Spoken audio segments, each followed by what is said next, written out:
Amado Deus e eterno Pai, te damos graça por esta riquíssima oportunidade, Senhor. A bênção de estarmos aqui juntos, nos confraternizando, assentando na mesa para receber o alimento do céu.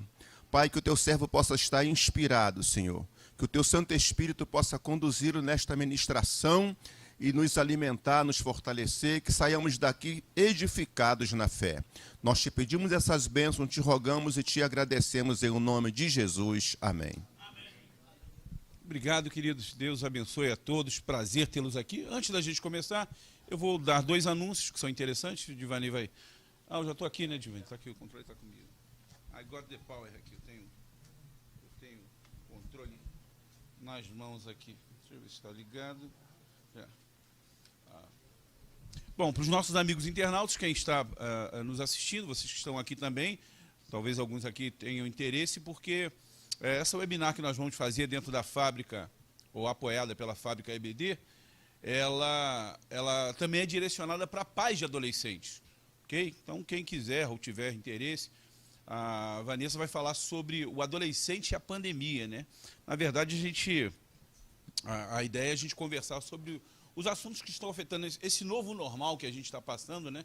Que eu espero que a gente atravesse o mais rápido possível, porque já deu, mas ela vai trazer alguns aspectos importantes sobre como lidar com algumas situações que estão ocorrendo, né? A gente tem com mais tempo na interação com a família, dentro de casa e tal. Então, nós convidamos a vocês que puderem assistir, vai valer a pena. É dia 29, agora 29 é quinta-feira, né?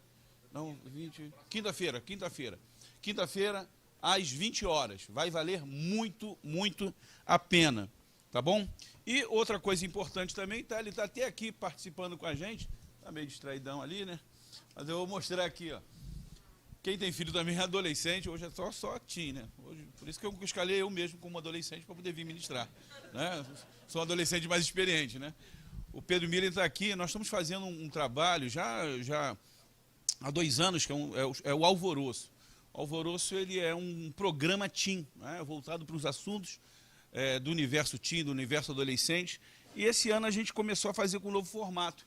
Esse novo formato ele inclui performance, né, teatro, ele inclui bom humor e Bíblia. Tem sido muito bacana, os episódios muito legais. O Pedro é um dos que participam aqui. O Pedro é o personagem Thales Eugênio. Como ele diz, só Thales, por favor, que ele não gosta de Eugênio, né? Ele não gosta de Eugênio. Vocês assistirem, vocês vão gostar, tenho certeza. Mesmo quem é mais velho, né? Quem já não é adolescente, pode assistir, se inscreva lá no canal, vocês vão gostar, porque a ideia é nós pegamos a lição sempre que vai ser ministrado no domingo seguinte, na segunda-feira, nós já fazemos um episódio baseado naquela lição, com os conflitos, com os desafios, com os ensinamentos que vão ser ministrados naquela lição. A gente já dá aqui uma prévia, né? Mas sempre de uma maneira muito bem humorada, bem legal, com muita Bíblia. Tem valido muito a pena. Estou assim, muito empolgado com esse projeto. Pedro é um dos meninos que estão aí fazendo esse alvoroço. Tá bom? E como a gente se propôs, né? Nesse trimestre, na verdade, a lição, ela, entre aspas, digamos assim, ela fala sobre família. Porque os temas eles são muito abrangentes, não é? Não há de alguma maneira assim, como é que eu posso dizer? As lições não foram escritas de maneira a falar sobre assuntos relativos simplesmente à família, ao convívio familiar. Elas falam sobre a pessoa, elas falam sobre, né, o cristão. E quando falam sobre o cristão, sobre a nossa vida, né, os nossos relacionamentos, ela acaba abordando ou trazendo aspectos importantes da família para serem trabalhados. Então, na lição de hoje, a lição 4, ela fala sobre a importância do olhar, né? E dentro dessa ideia de importância, melhorou agora, né? Cheguei mais perto, né? Né, Ivana? Só olhar, só olhar. Baby baba, só olhar. Meu amor que está ali, tá, gente? Por favor. Quando é que vai perguntar ali sobre uma música? Tem um hino sobre o olhar. Eu me lembro, pô, só veio esse baba baby na cabeça. Vamos lá, gente. A importância do olhar. Vamos falar sobre isso aqui. Na verdade, todos nós sabemos que a fala, não é apenas uma parte da comunicação. Existe o que a gente chama, né, de linguagem não verbal. Na verdade, No mundo acadêmico mesmo, está aqui algumas professoras, né? Renata ali, Thaís, pessoal, né? Sabe que no mundo acadêmico, nós, ou os professores, eles são sempre lembrados, constantemente lembrados sobre a importância, né, da comunicação não verbal. Não é? Isso é o próprio, na comunicação verbal, no seu próprio desempenho e no desempenho de seus alunos. O Alex, de vez em quando traz dicas para professores aqui, fala sobre essa ideia de você manter contato visual. Porque é um aspecto da comunicação não verbal que é muito interessante para nós, que não pode ser esquecido, na verdade, o uso do olhar para você transmitir uma mensagem. Né? Os olhos, eles são uma ferramenta tão poderosa, tão interessante, tanto para o professor quanto para o aluno. E é por isso que os professores são constantemente lembrados, né, dessa ideia de você melhorar o seu desempenho visual, como parte da sua performance mesmo, né, do seu desempenho, né, da sua personalidade docente. O mundo dos negócios também, claro, alguns aqui são, ou trabalham, ou já tiveram experiências comerciais, sabe que também no mundo dos negócios o componente visual é um elemento muito importante na relação que existe, por exemplo, entre o representante de vendas, um vendedor, e o cliente. Ok? Né? O relacionamento, ele se baseia muito na confiança, né? No olhar. Eu tentei imaginar, por exemplo, uma situação em que você pudesse apertar a mão de uma pessoa calorosamente sem olhar para ela. Né? Não tem como. Né? Geralmente, esse aperto de mão, esse contato visual, ele é precedido por um olhar. Então, o olhar... a gente sabe que muitos livros, né, tem muitos compêndios, muitos artigos, né, vídeos já foram produzidos com essa ideia de falar sobre a importância, né, sobre essa ideia criteriosa do contato visual na abordagem no relacionamento. Né? Quando você olha alguém nos olhos, quando você direciona o olhar de uma maneira contínua, de uma maneira profunda, é provável que essa pessoa preste atenção naquilo que você está falando. É muito mais provável que ela compre de você a sua mensagem. Porque ela acaba, de alguma maneira, também acaba se estabelecendo uma relação de confiança com o seu interlocutor. Quando você olha uma pessoa nos olhos, essa comunicação ela se estabelece, ela se torna mais crível. Não é? Você, de alguma maneira, se torna mais, não vou dizer, talvez empático, a gente pode dizer assim, há uma profundidade melhor e as pessoas tendem a acreditar muito mais no seu ponto de vista quando você se comunica bem, quando você está olhando. Então, um dos meios mais poderosos para você comunicar confiança e convicção é exatamente você olhar nos olhos das pessoas, né? Manter um contato visual focado, contínuo. Né? Por outro lado, quando você não olha para as pessoas, né, todo mundo já se tornou quase um senso comum, dizer, olha, eu não confio nessa pessoa, ela não consegue olhar para mim. Ela não consegue, muito embora, né, alguns psicopatas falem mentiras assim muito claras olhando nos olhos das pessoas. Mas isso aí é desvio de personalidade. Né? Tem gente que é fantástica nesse negócio de falar, de mentir olhando para você. Tem alguns, inclusive no meio político, isso é muito comum. Né? As pessoas falam ali a mentira mais descarada olhando às vezes para a cara. Mas isso é psicopatia, eu não vou entrar nessa questão não. Né? Mas quando você não olha para as pessoas, é provável também que elas não olhem para você. Quando você está falando com a pessoa e não está olhando, né? Vocês já viram, por exemplo, às vezes entrevistas de jogador de futebol, quando o cara pergunta e ele vai, porque não sei o quê, tá, o microfone daqui, ele está olhando para o outro lado, olhando para outra coisa. Pois é, isso é um negócio tão esquisito. E na verdade, quando muitas das vezes você vê também o repórter que está fazendo a pergunta, ele também está olhando para o outro lado, né? Porque quando você não está olhando para a pessoa, é provável que essa pessoa também pare de olhar para você. E quando essa pessoa para de olhar para você, esse fluxo de comunicação ele é interrompido. Não é? Porque ela começa a pensar em alguma coisa diferente daquilo que você está falando, não é? Daquilo que deveria unir vocês, e aí a pessoa às vezes para de ouvir aquilo que você está, né, querendo saber. Bom, um bom contato visual, muitas das vezes, não significa você olhar fixamente para uma pessoa. Pelo contrário, né? Às vezes o fato de você olhar fixamente para a pessoa pode até trazer um desconforto. Pode até, né? As pessoas, às vezes, quando você começa a olhar muito para elas, elas acabam desviando o olho. não é? Elas acabam ficando incomodadas por conta disso. Elas perdem a concentração e quando você fica olhando realmente fixamente uma pessoa, é capaz dessa pessoa achar que você está doido. Não é verdade? Normal, né?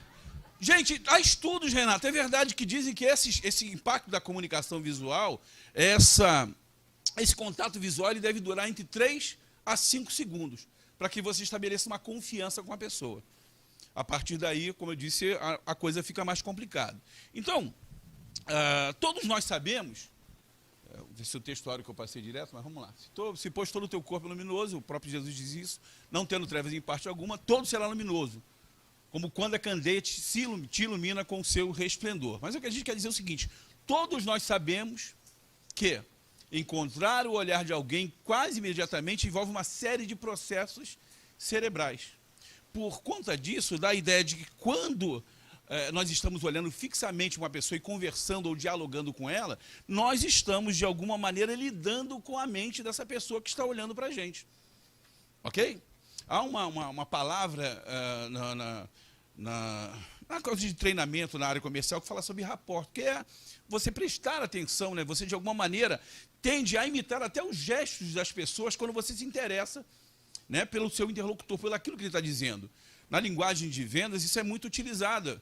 Na verdade, eu estou falando na linguagem de vendas, mas quando nós estamos apaixonados por alguém, quando você, imagina aqui que todo mundo aqui já se apaixonou por alguém, quando está conversando com alguém que está interessado, você tende a reproduzir não só o contato visual, como até os gestos com essa pessoa. Os gestos ajudam, o olhar, de alguma maneira, ajuda a conduzir, inclusive, todo esse ritual do gesto. Você olha para a pessoa se inclina para frente, você vai se inclinando. Né? Quando você não gosta do que essa pessoa está falando, ou quando essa pessoa tem um mau hálito, a ideia é que você se afaste. Não é? Mas quando a conversa é agradável, você se aproxima. Né? Quando eu falar de mau hálito, mau hálito é complicado, né? Mas então, vamos lá, gente. E nossa cultura é interessantíssima, nossa cultura ocidental. Nós aqui, nós acreditamos que as pessoas mais inteligentes, isso é quase que um senso comum, né? As pessoas que mantêm um contato visual mais próximo, elas são mais inteligentes, elas são mais conscientes, elas são mais sinceras, e nós tendemos, de alguma maneira, a acreditar. Na verdade, às vezes, quando ela olhava, ela comunicava exatamente o que ela queria que a gente fizesse. Coloquei até ali a Rochelle, ali, não sei se alguém lembra lá do... Né? Quando olhar aquele olhar, né? Minha mãe era fantástica nesse negócio aqui, né? De olhar assim. Então, a lição de hoje vai trazer para a gente alguns aspectos importantes sobre olhar. Não só nas relações profissionais e acadêmicas, não só, né, no envolvimento romântico, mas falar sobre a importância do olhar para a sua vida. Né? Tudo que envolve a sua maneira de enxergar a vida. Essa é a proposta da lição e é isso que eu vou me deter aqui. Né? Santo Agostinho, ele tem uma citação muito bacana, eu trouxe essa ilustração aqui para mostrar isso. Né? Ele diz, o desejo mais profundo do coração humano é ser visto pelo olhar amoroso do outro. É a ideia de que quando o olhar das pessoas, né, olhar alguma pessoa com interesse ou com compaixão, é algo que faz parte da essência humana, que nos torna mais próximos, né, que torna as pessoas mais ligadas a gente, mais conectadas a gente. Isso é importante, né? A mãe, há alguns estudos, a Ivana estava até falando sobre isso e tal, Renato também, que é da área de psicopedagogia, sabe que muitas das vezes a questão da mãe, do olhar da mãe para o filho, né, ele traz essa conexão, ela traz essa coisa, essa identidade. A mãe, a criança, de alguma maneira, ela se apega, né, à mãe com essa questão do olhar. Né? A criança consegue ficar grudada ali, olhando para a sua mãe por muito tempo. E talvez seja uma das relações ou momentos humanos mais significativos para a gente quando a gente vê. Não tem como alguém não se enternecer com o olhar de uma criança para uma mãe ou um pai. Pois é, então, nós vamos falar hoje sobre a importância do olhar. E a primeira pergunta que eu queria fazer, na verdade, é o seguinte, é o autor que faz isso. Qual a importância do olhar na vida? A gente já viu, né? Os olhos são luz para o corpo. Por isso que o Senhor Jesus, ele nos diz da importância dos nossos olhos serem protegidos do mal. O salmista fala sobre isso: eu não porei coisa má diante dos meus olhos. Proteger os nossos olhos, né, daquilo que é mal é algo que a Bíblia nos mostra como algo muito importante. Essa passagem que a gente fala, tá no texto bíblico da lição, né, de Mateus 6, ela faz uma comparação entre a vida do corpo e a vida da alma. Na verdade, a gente sabe que os nossos olhos, eles, falando fisicamente, né, se a gente tem um bom olho, apesar de que eu estava conversando com a Ivana hoje ontem, né, sobre esse negócio de a gente estava sentado na cama em uma distância mais ou menos de uns 2 metros de um para o outro, e ela falou o seguinte: eu não consigo olhar você direito com esse olho. E eu falei: eu também não consigo com esse aqui, né? À medida que a idade, né, vai chegando. Apesar de que quando eu era mais jovem, eu fiz depois da operação, eu tinha 7,5 de miopia. Gente, você não tem ideia do que é ter 7,5 graus de miopia. Eu realmente era praticamente... Tinha também nesse... Pois é, um dia ela estava do lado aqui na cama e ela me ofereceu uma maçã. Eu falei: o quê? O que é isso? Não consegui identificar do lado o que era. Então, né, para mim, eu tinha que andar com aquele óculos fundo de garrafa por muito tempo, porque... isso era comum, né? Quando eu era garoto, a gente identificava os ônibus pela cor, antes do número. E aí eu senti que realmente deveria fazer essa operação da vista quando eles mudaram as cores dos ônibus. Que aí, meu irmão... aí acabou tudo, né? Porque eu chegava no ônibus, eu entrava e falava: tá indo para onde? Não, tá indo para um lugar totalmente diferente daquilo que você queria, porque você já não conseguia mais identificar. Ok? Então, o corpo, fisicamente falando, se ele tem um olho bom, ele costuma enxergar as coisas, né? O olhar material é impactado por essa boa visão. Por outro lado, né, no que diz respeito à questão do olhar espiritual, uma luz espiritual, ela se irradia da alma. Olhar, né, espiritualmente, como o Senhor disse, se o nosso espírito ele estiver nas trevas, se nós não tivermos essa luz dentro de nós, isso vai virar somente escuridão, vai virar cegueira espiritual. Então, essa conexão entre o olhar físico, o olhar material e o olhar espiritual, ela é trazida, né, pelos ensinamentos do Senhor Jesus. E a gente pode, de alguma maneira, entender que não existe uma dicotomia entre a nossa vida espiritual e a nossa vida material, entre aquilo que nós, como corpo, expressamos, né? Antigamente as pessoas diziam: o olhar, os olhos são as janelas da alma, não é? Não há, de alguma maneira, quando você disfarçar determinadas coisas, não é? O olhar, de alguma maneira, condena a gente, né? Os nossos gestos, né? O nosso corpo. Nós somos formados por esses 2 elementos, espiritual e material, contemporaneamente. Eles habitam juntos em nós. Não há como você fazer uma divisão entre essas coisas. Então, esses olhos, eles são algo muito importante para a gente, né? Eles podem apontar, de alguma maneira, aí, na maneira metafórica, aquilo que a vida nos traz, como é que a gente vai conduzir a vida, né? Aquilo que a gente dá mais atenção. O foco, então, que o pastor Estevão Fernandes dá nessa lição, ela toma como base essa ideia de como você olhar para a vida. E, a partir daí, ele traz toda uma ideia de que como a gente pode trabalhar o nosso olhar. E qual é a importância desse olhar para a nossa vida? Bom, em primeiro lugar, ele diz o seguinte, que esse olhar para a nossa vida, ele aponta um foco para o presente, para aquilo que a gente está vivendo, né, nos dias de hoje. Então, ele faz algumas perguntas que diz que essas perguntas elas precisam de reflexão e de resposta. Ele pergunta, por exemplo: quem é você? Ele pergunta: você está feliz? Você está realizado? Quais são as suas carências? Perguntas que nós fazemos quando nós olhamos para dentro de nós. Ele pergunta: quem são seus verdadeiros amigos? O que é que você quer da vida? Qual é a sua missão?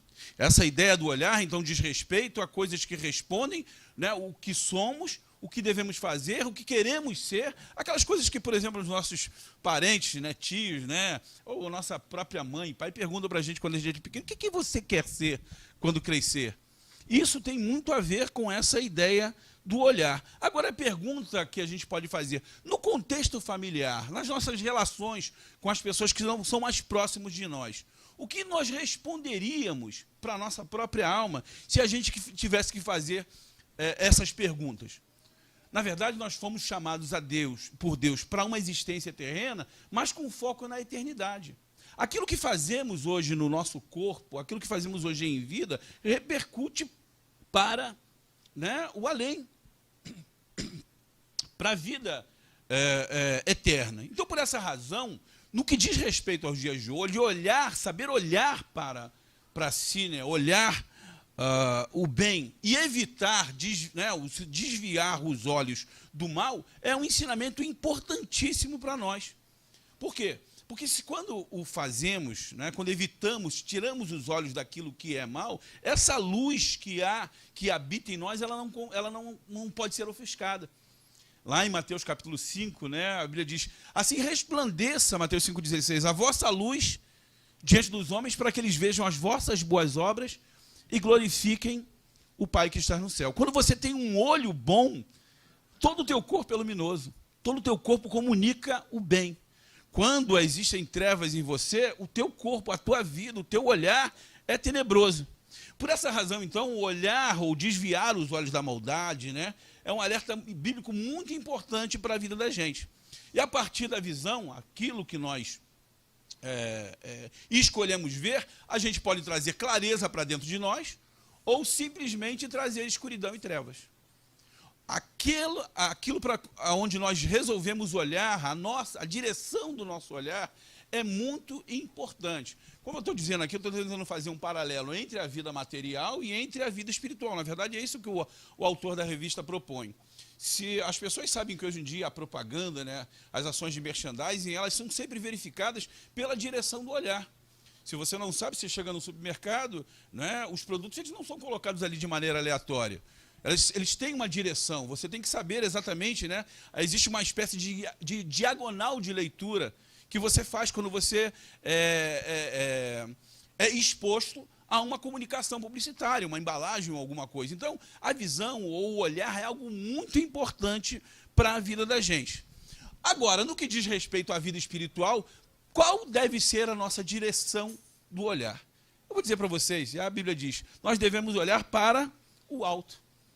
Os olhos fixos no Senhor todo o tempo, né? Independente das circunstâncias que estão à nossa volta. É isso que o autor diz quando ele diz olhar com foco no nosso presente. Mas ele também fala o seguinte, né?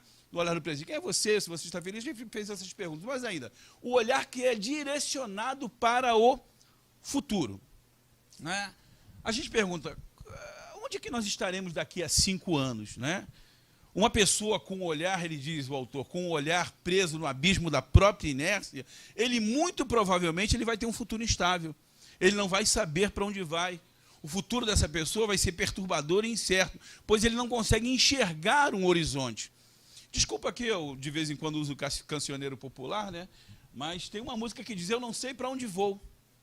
E diz, pode até não dar, hein? Eu sei que vocês sabem essa música, né? Só que... Quando você diz não vai dar em nada, é porque você não tem a certeza desse futuro. Não é verdade? Quais seus sonhos, então, para o futuro? Aonde você quer chegar? A pergunta é, nós temos, de alguma maneira, nos esforçado para levar nossa família para o céu? Fala, Vaninha. Tem que dar o microfone ali com fio, tá? Vai com o microfone com fio, porque o microfone sem fio está trancado, tá? É fruto de um olhar também. Isso é fruto de um olhar também. É só para colaborar com o que você está falando, que nem todo mundo enxerga a mesma coisa. Porque o olhar é fruto de um aprendizado. É a partir dos nossos conceitos internos que nós temos uma visão daquilo que a gente está vendo. Então, alguém nos ensinou a olhar. E eu passo a enxergar as coisas a partir de um aprendizado. Isso pode ser transformado, porque eu preciso transformar o meu entendimento. Mas é só para pontuar que, por exemplo, você uma pode pessoa... falar sem máscara, meu amor. Uma pessoa cega, se ela começa a enxergar, ela não sabe identificar que isso aqui é um copo, porque ela não teve esse aprendizado. Ela precisa tocar e daí ela vai identificar aquele aprendizado prévio que ela tinha. Então, eu só quero pontuar, só para nível de colaboração, que a forma como você enxerga, talvez outra pessoa não veja do mesmo jeito. Está falando porque esse olhar ele tem um quê de percepção. A percepção é o modo como a gente recebe determinadas mensagens, seleciona e interpreta a partir da nossa bagagem de mão, da nossa vivência, daquilo que nós experienciamos. Quando o autor ele fala sobre essa questão de olhar para o futuro, ele está dizendo o seguinte: o que você está fazendo hoje para pavimentar a sua estrada para o futuro? Para onde você quer chegar? Na verdade, tudo que diz respeito ao futuro diz respeito das nossas ações no dia de hoje. E ele está falando sobre isso. Né? Como está o seu olhar para o futuro? Você é alguém imediatista? Né? Quando a gente pensa no negócio do futuro, lembra logo da história infantil da cigarra e da formiga. Né? Todo mundo lembra disso. Né? Não sei se é Esopo isso, Renata? Da cigarra e da formiga. Aquela coisa de curtir. Né? Tem gente que está, na verdade, vivendo hoje, o dia de hoje, como se não houvesse amanhã. Eu me lembro quando me convertia, há 37 anos, né, tinha uma escola bíblica do ar, uma na rádio.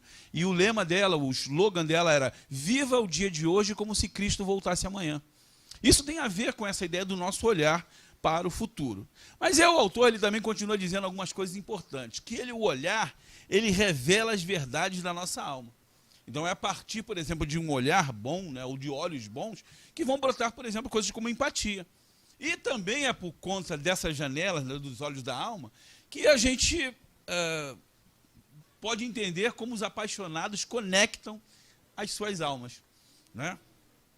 Para não ficar só na música lá da coisa, né, vou dizer, né, Tom Jobim tem uma música linda, cara, desculpa, né? Quando a luz dos olhos meus... Gente, para de hipocrisia que vocês conhecem, né? Não é verdade? Não tem aqui quem não foi, né, quem não é casado, que uma vez não pensou olhar e falar: pô, se eu pudesse feito essa música, né, eu teria conquistado essa garota há mais tempo, né? Não é verdade? Então, eu tenho certeza disso. Eu só não cantava para a Ivana, que se eu cantar para ela corre, porque eu canto muito mal, né? Mas eu já pensei em cantar. Então, na verdade, então, o olhar, muitas das vezes, ele vai dispensar o uso das palavras, não é? Ela vai dispensar o uso de qualquer outro meio de comunicação. Porque o olhar ele já estabelece essa ponte. Quanto mais as pessoas se conhecem, mais facilidade elas têm, de alguma maneira, a corresponder às mensagens mútuas que são enviadas, um pelo outro, só no olhar. Não é? Eu conheço muito o olhar da minha esposa. Não é? Muitas das vezes, quando ela está olhando para mim, eu sei que ela está, às vezes, me reprovando. Meu Deus, né? E é interessante, a gente está vivendo uma época, então, que o olhar está muito mais destacado, por quê? Não é verdade? Porque a gente não está vendo, não.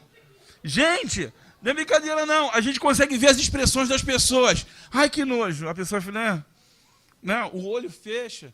Quando a pessoa está surpresa, né? E a gente consegue, de alguma maneira, então, esses olhos, eles têm, ainda nos dias de hoje, então, ganhado muito mais importância.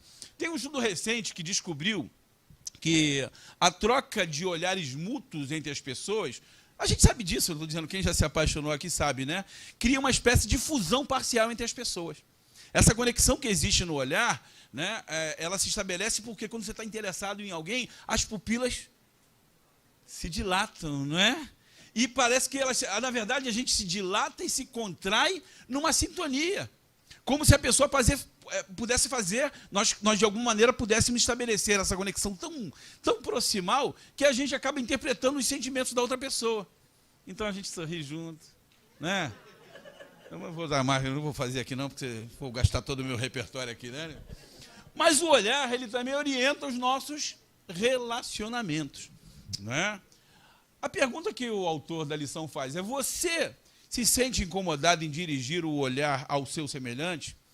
Você tem medo do que você pode encontrar, por exemplo, no olhar do seu filho? Um olhar, por exemplo, de reprovação, né?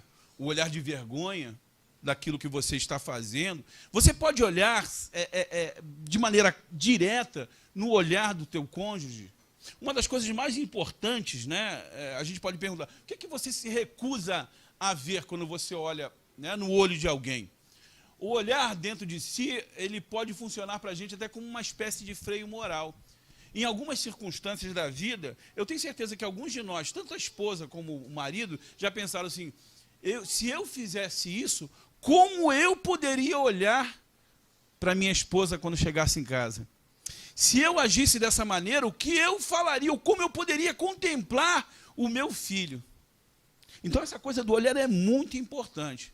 Mas, saindo dessa questão, o pastor Estevão Fernandes ele fala algumas coisas bastante interessantes. Ele diz que, ele fala sobre a questão do caráter da pessoa e dos tipos de olhares que agradam a Deus. Então, eu vou tentar aqui trazer algumas coisas importantes que a lição nos traz. Ele diz que um olhar que agrada a Deus, sinceramente, eu acredito, esse é um tema, um tópico da lição que me trouxe muito prazer. Ele diz que o caráter de uma pessoa, ele é revelado não só pela verdade, ou pela falta dela, ou pela fidelidade, ou ausência da fidelidade. Ele fala que o olhar da pessoa, muitas das coisas que revelam, na verdade, quem é uma pessoa, ou quem nós somos, é a gratidão. Então ele fala sobre olhar para trás com gratidão. Bom, a gratidão, ou ainda a ingratidão, melhor falando, a ingratidão ela fere o coração de Deus. Vocês conhecem a história dos 10 leprosos, né? Jesus, ele sentiu falta dos 9 que foram curados. Em determinado momento, né, quando ele percebe que só o samaritano retorna para agradecer pela cura, Jesus pergunta, ué, não eram 9 aqueles que foram curados? Onde é que estão os 9? Gente, dá para a gente perceber aí mais ou menos, né, o percentual de pessoas que têm gratidão. Espero que você esteja incluído dentro dessas, né, desses 10% aí, que são gratos a Deus. Alguém pode dizer para mim assim, mas pastor, é muito fácil ser grato, né? Quando se está feliz, sente-se gratidão. Mas será que é exatamente isso mesmo, gente? Será que as pessoas felizes é que são gratas? A pergunta, será que as pessoas que são felizes é que são gratas? Na verdade, todos nós conhecemos um número muito grande de pessoas que têm tudo para ser felizes e não são.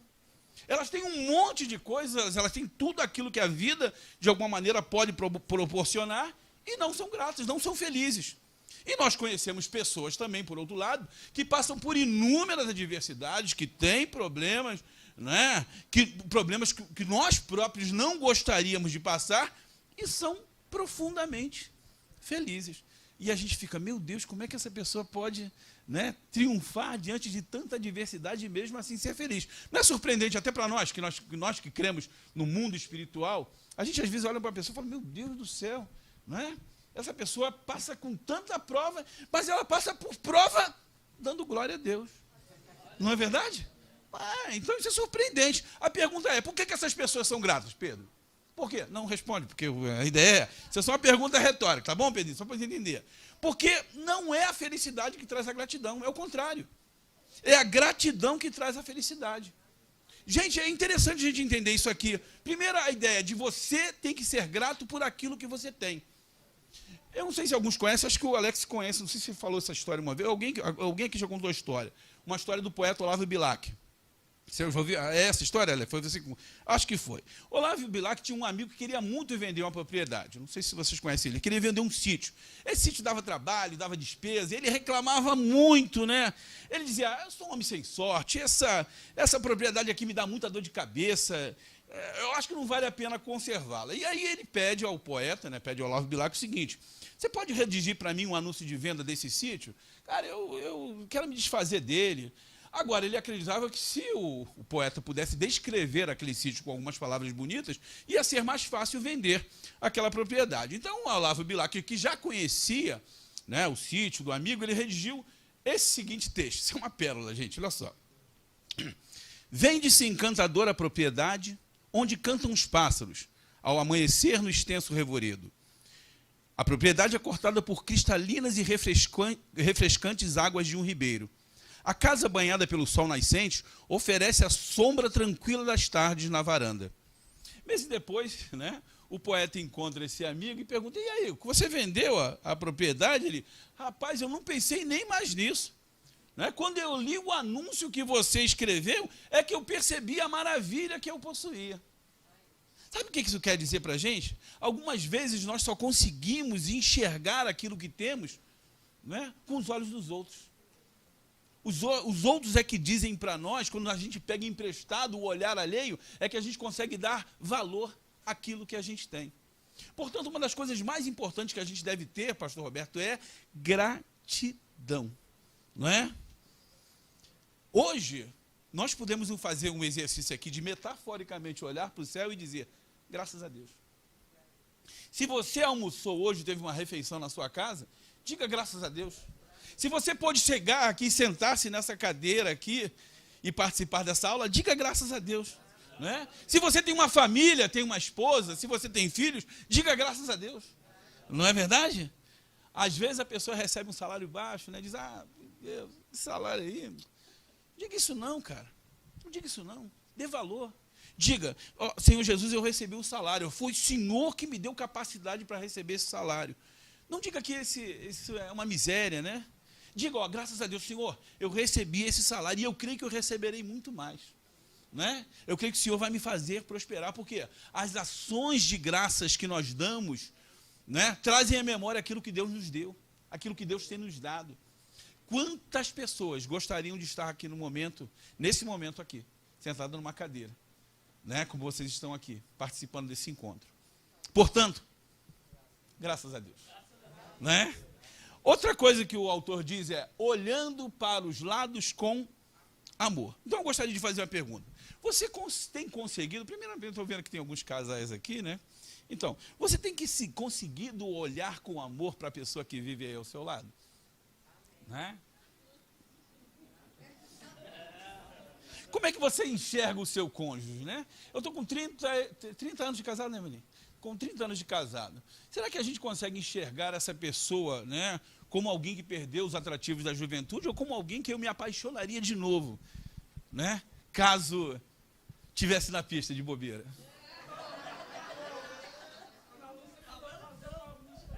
Né? Veja qual. Meu Deus! Como é que a gente olha essa pessoa? Gente, como é que a pessoa olha com alguém que, né? Meu Deus, já passei tanta coisa ao lado desse homem, tanta vergonha. Não vou largar ele mais não. Gente, como é que a gente olha os nossos filhos? Não é verdade? A gente olha os nossos filhos como, sabe, bênçãos de Deus ou como despesa para a vida da gente? Não é? Então, olhar para o lado permite que a gente possa entender que nós somos amados e entender também que nós podemos amar os outros. Ok. Agora, outra coisa importante, olhando para dentro de si com arrependimento. Quem dera se todos nós pudéssemos olhar para dentro de nós mesmos e dizer como Paulo disse, né? Miserável homem que sou. Quando nós nos arrependemos, às vezes, dos nossos defeitos, nós conseguimos enxergar melhor até o coração dos outros. Até entender melhor a vida dos outros, porque que determinadas pessoas agem de algumas maneiras. Então, o grande lance da vida, talvez, seja aprender a perdoar. Sermos perdoados, recebermos perdão e aprendermos a perdoar os outros. A própria oração que a gente às vezes repete inconscientemente diz, perdoa as nossas dívidas, né? Assim como nós. Então, isso é uma condição. Perdoar o outro, né, é importante, e aprender a se perdoar também. Perdoar e ser perdoado. Se o outro que vive com você, no contato familiar, ele buscou arrependimento, nós temos que ter a coragem de perdoar. Às vezes a gente usa algumas expressões, a gente não, né? Quem tem a Cristo sabe lidar com isso de uma maneira difícil. Eu não estou dizendo que é de uma maneira difícil, de uma maneira possível. Eu não estou dizendo que é fácil, eu estou dizendo que é possível. Porque o Evangelho, cara, o Evangelho é um Evangelho de possibilidades, não é um Evangelho de facilidade. Não é? A gente às vezes não vai encontrar a gente amar aquele que nos persegue, aquele que nos odeia, não é? Amar os nossos inimigos é uma prova, né? Mas quando a gente consegue olhar determinadas coisas com o olhar de Cristo, a gente olha diferente. Bem, eu vou dar aqui o meu segundo momento, João Ribe Palharim, né? Ilustrações do reino de Deus, né? Há pouco tempo atrás, o pastor Vicente contou uma história aqui muito interessante. Eu já tinha escutado, mas eu falei, eu vou pegar isso aqui porque vale a pena. Ele conta a história de uma mulher que todos os dias olhava as roupas da vizinha que estavam no varal. E ele falava, eu creio que aqui alguns conhecem essa história, né? Então a mulher contava lá para o seu marido como ela se gabava de lavar, né? Olha como eu lavo bem aqui as minhas roupas, como as minhas roupas são brancas, são alvas, são limpas, e como essa vizinha consegue colocar essas roupas sujas na corda. todo dia, meu Deus, essa mulher é muito porca, né? Essa mulher não tem higiene, né? Ela faz o trabalho dela de forma relaxada. E isso aconteceu por vários dias, até que um dia ela acordou e quando olhou, falou, meu marido, o que é isso? O que é isso? Olha a roupa que ela colocou olha, está muito branca, muito limpa. E o marido falou o seguinte para ela, não é isso não, a roupa sempre teve branca. É que hoje eu acordei mais cedo e lavei as janelas. O que isso quer dizer às vezes para a gente? Não é? Muitas vezes a sujeira que nós vemos nos outros está no vidro da nossa janela. Não é? Então a gente tem que entender que aquilo que o Senhor Jesus disse, se os nossos olhos forem maus, tudo o que a gente vê vai ser mal também. Não é? Oi?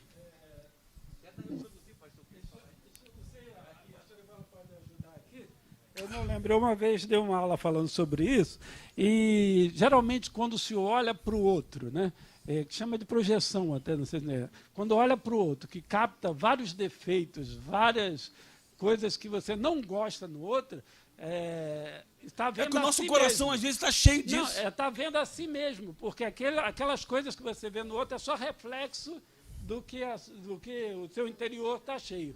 Né? Eu tive uma experiência dessa, assim, isso é uma coisa rápida. Eu uma vez estava pregando, e aí eu fui dar aula, até falei isso na pregação, falei assim, eu olhava para o cara, eu cheguei para ele e falei assim, poxa, cara, esse cara é chato pra caramba, tudo o cara só fala bobeira, só faz piada de tudo, ele ri, ele faz não sei o quê, e aí eu olhei assim, aí eu lembrei, daqui a pouco o Espírito Santo falou comigo assim, pô, você está falando isso, vai ser igualzinho a ele. É isso, você, tudo aí que você... Você era o ídolo dele. Era, assim... O cara falou, vou fazer então, que nem o assim, Sepúlveda. Caraca. Para pensar, né? E quando a gente olha no outro, esse monte de... Só vê o defeito, é só isso, é reflexo do que você é.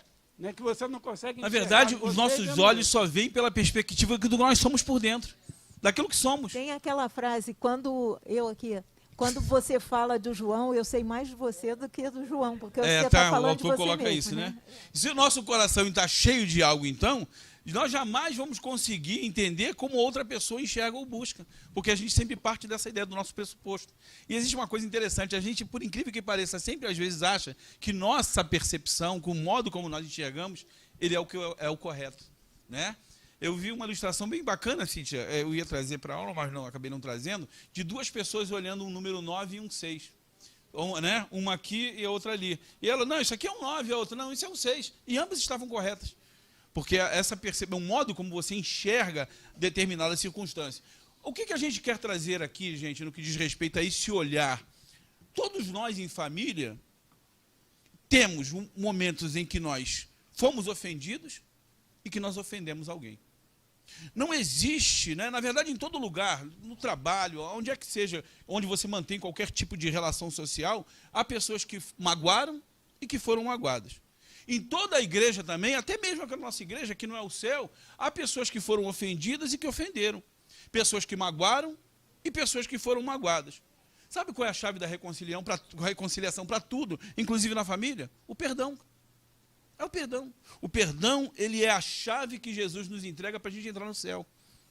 Só se formos perdoados. Perdoados e aprendermos também a perdoar.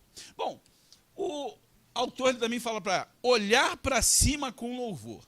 Essa geração, né, essa geração em que nós nos incluímos, né, às vezes a nossa fé é muito utilitarista, muito conveniente, né? É muito da questão de ter a vitória, né? De ganhar a vitória, de ganhar, né? De ter vitória, de triunfar, né? Às vezes a gente só olha para determinadas coisas terrenas e não olhamos para Deus, para aquilo que Deus pode fazer por nós. Às vezes, por incrível que pareça, a nossa pregação, a nossa fala, só consiste nessa ideia do triunfalismo sobre aquilo que é terreno. Não, vamos conseguir, vamos vencer, Deus vai nos dar vitória, né? A gente às vezes não leva as pessoas a olharem aquilo que é celestial, aquilo que transcende, aquilo que segundo a exortação bíblica, deve ser o nosso alvo. Nós devemos olhar para o céu. A Bíblia diz, portanto, lá em Colossenses, se já ressuscitastes com Cristo, buscai as coisas que são de cima, onde Cristo vive assentado à direita de Deus. Ele diz, pensai nas coisas que são do alto. Não é? Porque diz, não nas coisas que são aqui da terra, porque a nossa vida, ele diz, já está escondida com Cristo em Deus. Então, note que o mandamento dessa palavra tem um imperativo. Buscai, né? Olhai, pensai nas coisas que estão no alto, não das que estão na terra. Em toda a Bíblia a gente encontra muitas advertências sobre olhar ou colocar os nossos olhos no alto e não aqui embaixo. O Salmo diz, né? Para os montes. Meu Deus, faltou agora. Meu Deus, elevo os meus olhos. Né? Eleva os meus olhos. Cara, faltou o versículo aqui, brincadeira, né? Ainda bem que está todo mundo. Né? Eleva os meus olhos, olha, olhando para cima. Né? A gente não deve olhar, devemos manter os pés no chão, mas os nossos olhos devem estar fitos em Deus. Uma das questões interessantes que eu comecei a perceber, que eu entendi, por essa semana, gente, eu estou lendo lá Levítico, né? Levítico, lá na minha leitura lá. Gente, eu estava vendo o negócio do tabernáculo lá. Cara, o tabernáculo é um negócio fantástico. Em primeiro lugar, quando Deus comissiona lá Bezaleel e Aholiabe, Deus manda Moisés construir o tabernáculo, as 4 partes de cima do tabernáculo, se você parar para ler, ver a leitura, você vai ver que é um negócio fantástico. Ela fala sobre bordados, tapeçaria, ela fala sobre coisas que foram embelezadas, né, para servir de cobertura para o tabernáculo. Agora, uma coisa que eu não tinha chamado a atenção, Renato, que me chamou a atenção, e eu não tinha percebido, é que em nenhum momento Deus fala de piso no tabernáculo. O piso era exatamente a terra onde eles estavam. Eles só falavam, o tabernáculo era só construído para você, quando entrasse dentro dele, olhasse simplesmente a parte de cima. E, na verdade, a gente vai entender que Deus encheu esses artesãos com o espírito dele de uma tal maneira para fazer essas coisas tão belas, que mesmo hoje ninguém seria capaz de reproduzir aquilo que ele fez, porque isso é obra do Espírito Santo. Na verdade, essa obra do Espírito Santo ali na vida de Bezaleel e Aholiabe estavam apontando algo importante para nós: olhar para cima, olhar para o alto. Ninguém, quando entrava na tenda da revelação, né, entrava olhando para o chão. Né? A gente, às vezes, hoje, quando entra na casa da pessoa, você pensa, não repara não, a primeira coisa que a gente olha é o chão, né, para ver se está com poeira. Né? Mas as pessoas, ali não, só tinha poeira realmente no chão. Mas quando eles olhavam para o alto, eles viam a presença de Deus. Se eles entrassem, conservassem ali os olhos no chão, eles não iam ver beleza alguma, porque Deus não mandou que eles fizessem nenhum tipo de piso. Agora, olhar para o alto. Isso traz para a gente algumas coisas interessantes, né? Quando a nossa vida cristã está firmada em Deus, a gente aprende também a olhar para o alto. Aprende a confiar nele, né? Não há nenhum tipo vamos dizer assim, de nada que nos prenda aqui na vida terrena.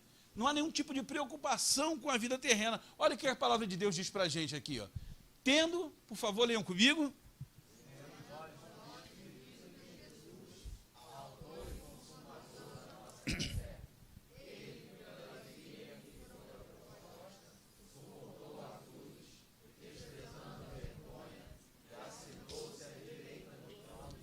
Só quem pode ver isso é quem está olhando para o alto. Na verdade, é uma coisa interessante, né? Os nossos olhos, eles devem se levantar bem acima daquilo que é terreno. Quando nós temos esse tipo de postura, nós podemos passar na nossa vida como Estevão passou. Olha aqui, desculpa aqui, voltei aqui, tá para consertar para mim? Estevão, Atos 7,55, tem uma passagem linda, né? De Estevão.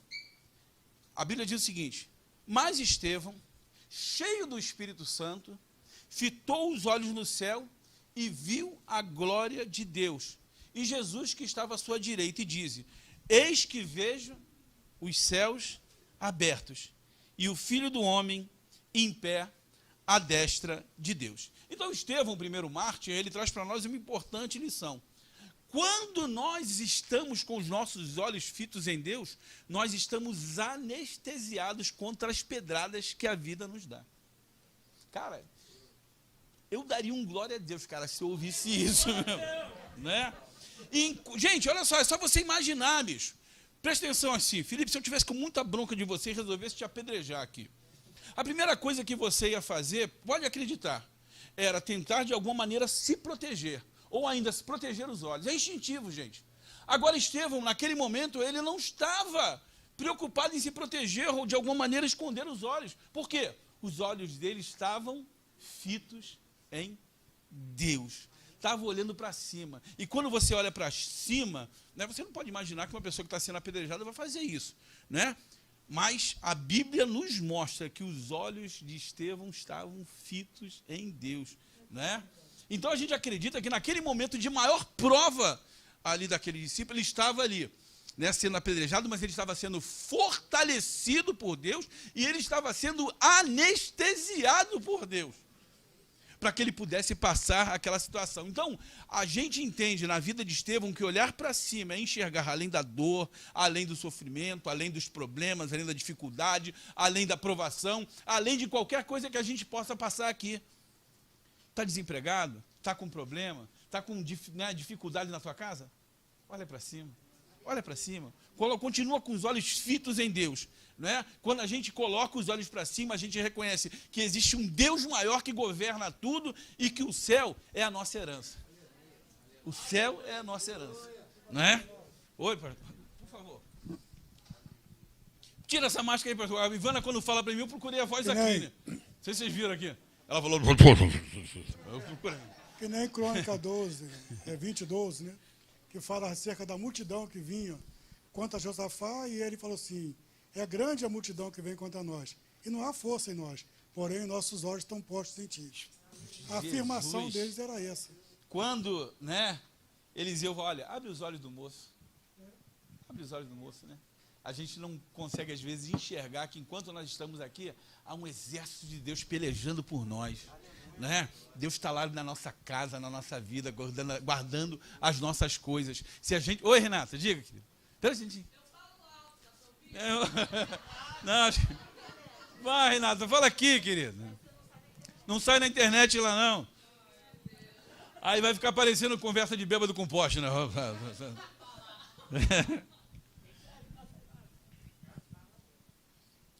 Não, é só uma observação, que quando a gente fala de postura, tem uma questão da postura física também, que quando você eleva os seus olhos para o alto, você muda a sua postura física.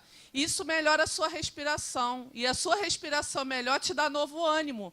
Então, tem todo um conjunto de coisa aí que mexe com o seu físico, com o seu emocional e com o seu espiritual.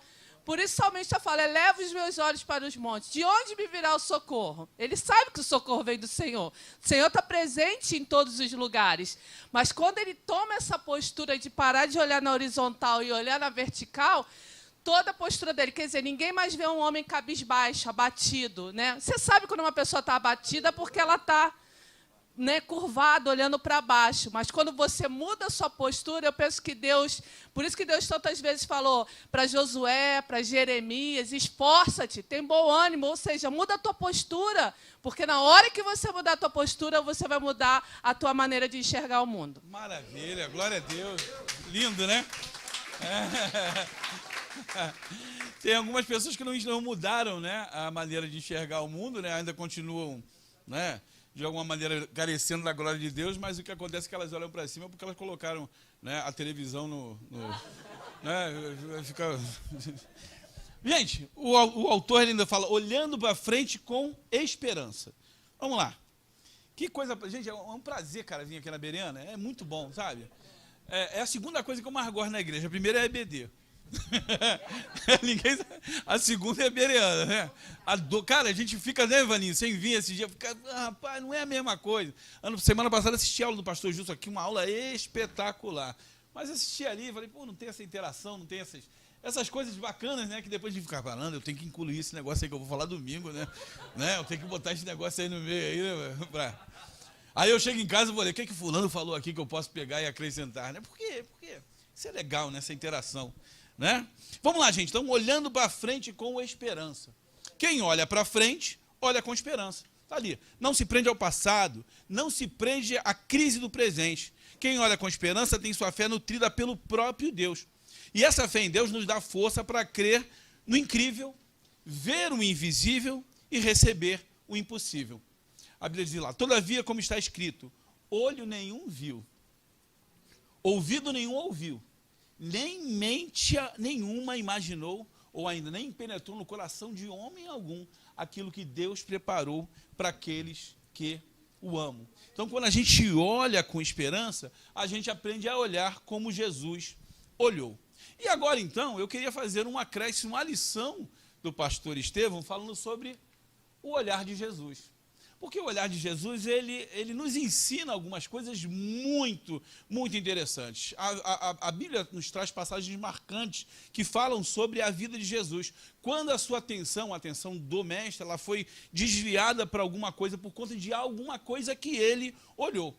Por exemplo, né, a Bíblia diz que ele olhou com admiração a oferta daquela viúva pobre. Enquanto ele olhava com censura aqueles que de alguma maneira davam aquilo que sobejava, ele olhou a doação, o ato de entrega dessa viúva chamou a atenção do mestre. No capítulo 6 do livro de Mateus, a gente vê que quando ele vai falar lá o sermão, capítulo 6 do livro de Lucas, quando ele vai falar no Sermão do Monte, a Bíblia diz que ele levanta os olhos e vê a multidão, né? Esses numerosos ouvintes que estavam ali preparados para ouvir a mensagem do Senhor Jesus foram contemplados por ele primeiro pelo olhar. Dessa forma, a gente vai entender que o olhar de Jesus, por muitas vezes, enxergou apóstolos e discípulos e compreendeu as coisas que estavam se passando na vida dessas pessoas. Por exemplo, quando Jesus olhou a Pedro, não é? Quando Jesus olhou a Pedro, ele viu as fraquezas e as lágrimas daquele homem. Lucas capítulo 22, versículos 61 e 62 diz assim: o Senhor voltou-se e olhou diretamente para Pedro. Então, Pedro se lembrou da palavra que o Senhor lhe tinha dito: antes que o galo cante hoje, me negarás 3 vezes. E a Bíblia diz que ele, saindo dali, chorou amargamente.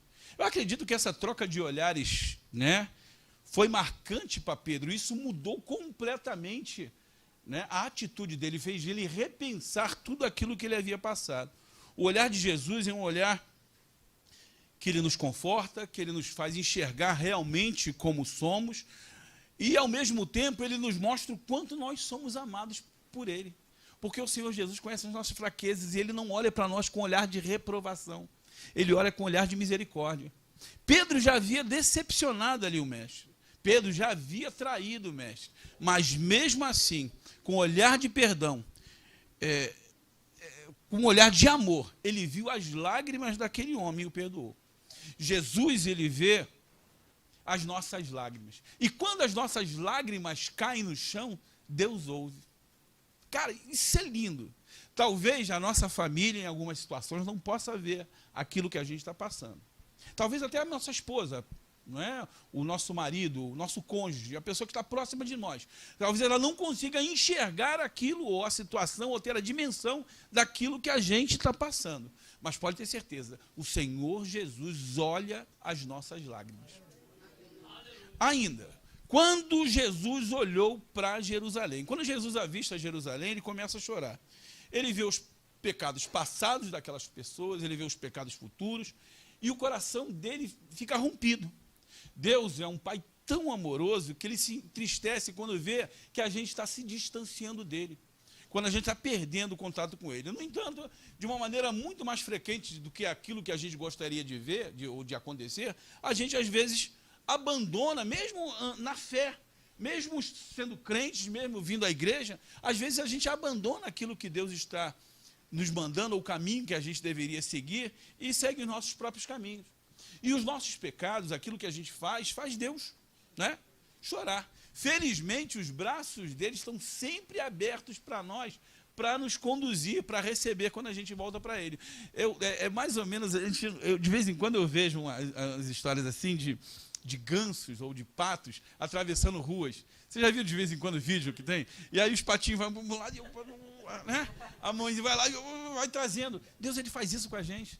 A gente às vezes está pensando que está no caminho certo, mas às vezes está se desviando, né? Está fazendo alguma coisa que não agrada a Deus, Deus vai lá e né? Dá um jeito, ajusta aqui o plano, a tua rota, o teu caminho, conserta o teu GPS, muda aí a tua maneira de fazer. Muito embora a gente pense que está fazendo a coisa e está no caminho certo. A Bíblia diz ainda que, né, o olhar de Jesus quando ele olhou para Zaqueu. Jesus levanta os olhos amorosamente e vê que aquele publicano estava lá no alto de uma figueira. Aí vai assim, como Zaqueu. Eu lembro da história, só para intervalo. Assim, intervalo. Como Zaqueu, estava bombando nessa música, como Zaqueu. Como Zaqueu, né? Não vou cantar não, porque eu canto para que vocês sabem, né? Como estava bombando. Aí eu cheguei lá, né, na loja evangélica e pedi, gente, eu queria comprar aquele CD, aquele que está bombando aí. Aquele, daquela música, pô, Blockbuster, aquela, cara. Como é que é mesmo? A menina, já sei aquela. Como Naamã, eu quero... Peraí, pô, tem alguma coisa errada aí, não é Naamã que estava nesse treco, não. Mas vamos lá, história verídica, né? Ao olhar aquele homem rejeitado pela sociedade, Jesus encontra alguém que precisava da salvação. Um dos versículos mais lindos da Bíblia, uma das chaves para a compreensão do amor de Deus para o homem está lá. Lucas, capítulo 19, versículo 10. Porque o Filho do Homem veio buscar e salvar o que se havia perdido. Por último, quando Jesus, é claro, tem muitas outras passagens aqui, eu selecionei só algumas. Quando Jesus olhou para o homem rico, lá no capítulo 10 de Marcos, a Bíblia fala do olhar amoroso de Jesus por um jovem que tinha ali nobres qualidades, mas que não obedeceu ao chamamento do Senhor, recusou de uma maneira muito egoísta seguir a Jesus. Agora, você imagina, que olhar deve ter sido esse que Deus, ou que Jesus deu para esse jovem? Um olhar assim, não é? A gente não sabe quanto tempo ele olhou para esse jovem, mas a gente tem a certeza que o olhar de Jesus penetrou profundamente a vida daquele rapaz. E esse olhar tão penetrante que Deus, né, que Jesus nos dá, ele continua ainda hoje prescrutando, né, examinando, vendo o nosso interior, vendo quem somos e o que fazemos, vendo quais são as nossas motivações. Eu tenho aprendido com Ivana me ensinou uma oração que às vezes eu falo assim, Senhor, vê a minha causa, olha para dentro de mim, veja, né, o meu interior. É isso que o salmista fazia. Eu disse que ela fala isso para mim, que a gente, às vezes, na nossa oração, às vezes, em algumas situações, quando nós estamos sendo confrontados, ou quando estamos passando por uma dificuldade, estamos sendo alvo de alguma coisa que a gente quer vingança. Mas, sabe, se a gente pedir, Deus, ser o meu juiz, olha o meu interior, vê se há alguma coisa má dentro de mim. Tu conhece as minhas motivações. Gente, Deus é um justo juiz. Justíssimo. Não é essas coisas que a gente está vendo aí de, né? Deus me perdoe.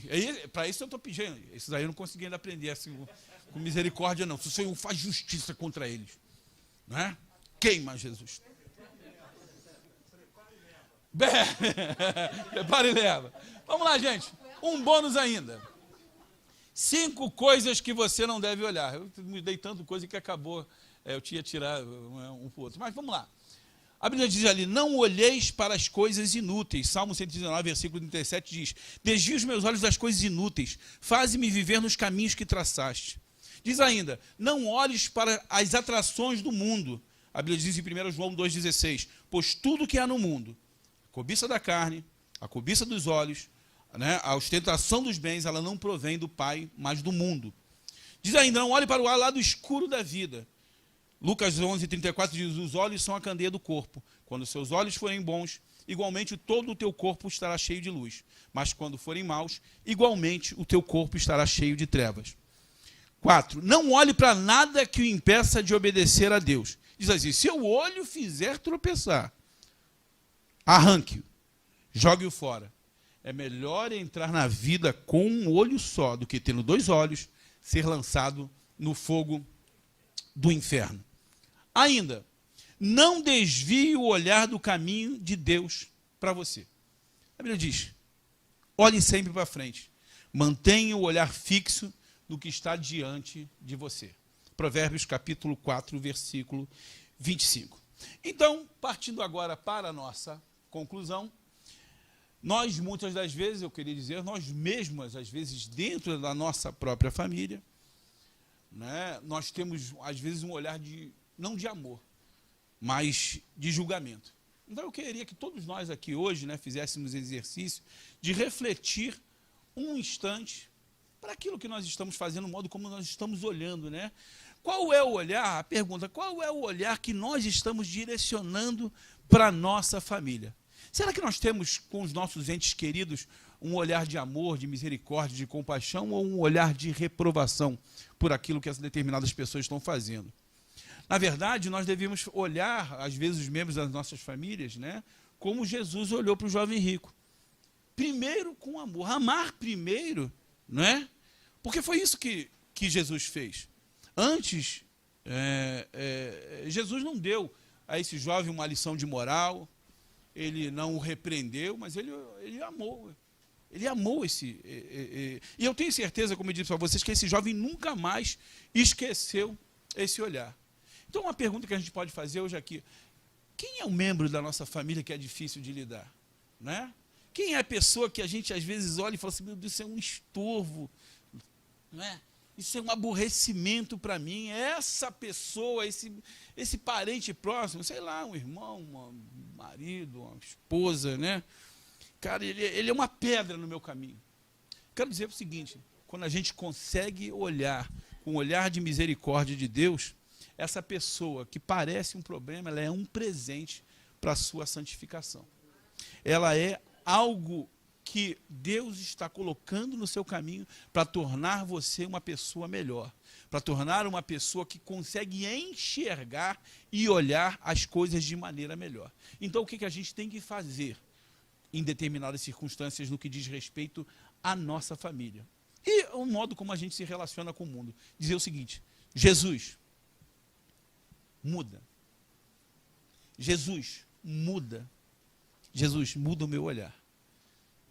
Que Deus possa olhar o nosso passado com misericórdia, olhar o nosso presente com amor e olhar o nosso futuro com providência. Deus abençoe a tua vida.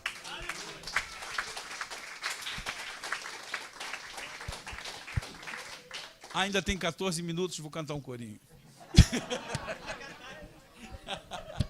Deus abençoe. Se alguém, não sei se alguém tem alguma pergunta aí dos internautas aí, alguma coisa? Não viu? Deus abençoe. Deus abençoe todos vocês. Não se esqueçam, como eu disse, dos convites que nós fizemos para a live lá da Vanessa, o webinar da Vanessa lá sobre os adolescentes na pandemia. Não sei se alguém aqui ainda não conhece a Fábrica EBD. Vá lá na fábrica, veja lá, temos artigos, vídeos, né, devocionais, temos material assim espetacular sendo produzido por gente muito boa, inclusive em inglês, né, assim, né? O pessoal que se, né, na língua do tio Sam aí, né, do Book on the Table, what's your name? Pode ir lá que tem coisa para você consumir, tá bom? Muito obrigado por ter vindo aqui. Sabe que é um prazer a gente estar aqui na Escola Bereana. A Bereana, eu coloquei no anúncio hoje, ontem, né? Ontem nos grupos, né? No convite, né? Só vale a pena, né, Pedro? Quando você está aqui, quando tem essa interação, quando tem essa troca, tá bom? Isso é muito bom mesmo. Então, Deus o abençoe. Deus o abençoe. Muito obrigado. Pastor Roberto, por favor, faça uma oração de poder, porque o pastor Josiel fez e eu não senti muito poder, né? Não. Brincadeira, o pastor José é um homem de Deus. O cara está com a camisa lindíssima hoje ali. Está te olhando, hein? Está lá, só olhar, só. Vem aqui, só olhar, só olhar. Oremos a Deus. Amado Deus, querido Pai, nós te damos graça por essa oportunidade que nos concede de aprendermos mais da Tua Palavra. Que os seus olhos estejam sobre nós a cada dia para que nós possamos ser observados, aperfeiçoados, e que a nossa conduta e a nossa atitude possa render para o Senhor gratidão, louvor e adoração. Nos leva debaixo da Tua potente mão, nos guarda debaixo do Teu olhar divino e, sobretudo, Pai, olha para a nossa nação, olha para o nosso país. Toma o nosso presidente da República nas Tuas mãos. Ó Deus, que essa praga que tem aí assustado, essa enfermidade que tem assolado, ó Deus, que o Senhor possa soprar da face da terra, Senhor, e livrar o Brasil dessa situação. Visita os nossos irmãos que a nossa ótica não consegue alcançar, porque estão em lugares que não podem ser vistos. Estão sob o cuidado dos médicos, mas também estão debaixo das nossas orações, Senhor. Visita que haja cura, que haja milagre, que haja transformação, que na nossa caminhada seja vista pelo Senhor com admiração, porque somos seus filhos, para seguir o teu exemplo. Nós oramos crendo na vitória, no nome de Jesus. Amém.